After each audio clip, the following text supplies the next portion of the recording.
सास बहू कहानियाँ। टीवी पर रामायण देखकर रावण मतलब अरविंद त्रिवेदी बहुत भावुक हुए। क्या? तुझे कैसे पता? हेलो ऐप से। देख, ये है हेलो ऐप। जैसे ही आप हेलो ऐप डाउनलोड करते हो, ऊपर सर्च बार में हेलो ट्रेंड्स मिलेगा, जिसमें सभी ट्रेंडिंग न्यूज, वीडियोस, आर्टिकल्स मिलेंगे। उससे आप डे टू डे इन्फॉर्मेशन से अपडेट रख सकते हैं। ये तो बहुत अच्छा ऐप है। मैं अभी डाउनलोड करके खुद को अपडेट करती हूँ। सास बनी डंडे वाली भूत। शिखा की नई नई शादी हुई थी। उसका मायका और ससुराल दोनों कानपुर में ही थे, इसलिए उससे मिलने उसके भाई अक्सर आते जाते रहते थे।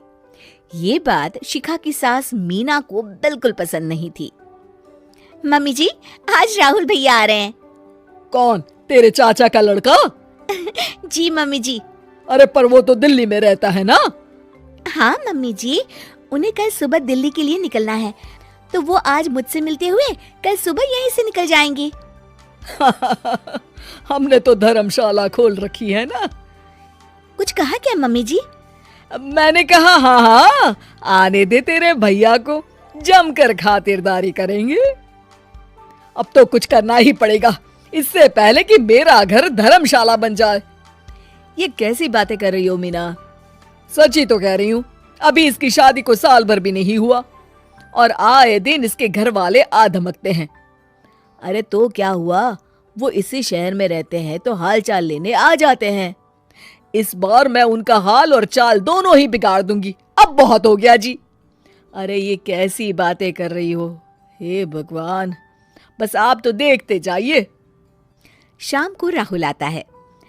नमस्ते आंटी, कैसे हैं आप लोग? हम लोग तो ठीक है, तुम कैसे हो बेटा? मैं भी अच्छा ही हूँ आंटी।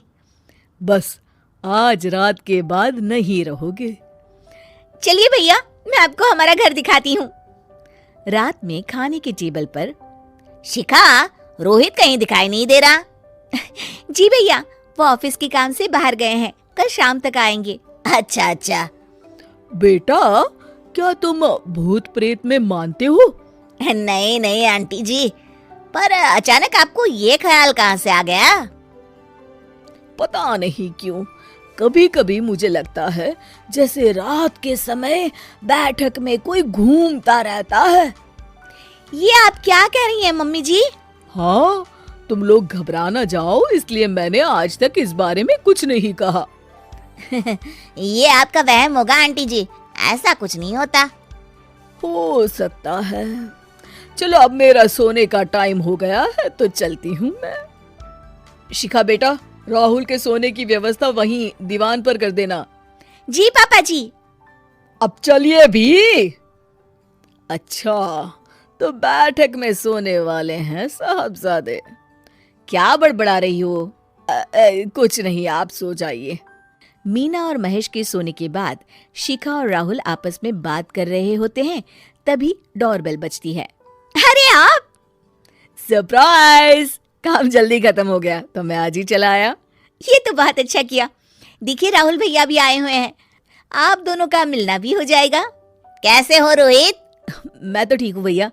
शिखा, मैं भी आज यहीं सो जाता हूँ, राहुल भैया से बातचीत भी हो जाएगी। अच्छा अच्छा, ठीक है। मीना आधी रात को उठती है, कंबल मुंह से पैर तक ओढ़ के डंडा लेके बैठक में आती है और देखती है दीवान पर चादर ओढ़े कोई लेटा हुआ है। देखो तो कैसे मजे से सो रहा है बहन के ससुराल में। मीना ताबड़तोड़ 4-5 डंडे मार देती है। अरे मर गया! अरे बचाओ बचाओ, कौन है? मीना जल्दी से अपने कमरे में भाग जाती है। हे भगवान, ये मैंने क्या किया? ये रोहित कहाँ से आ गया?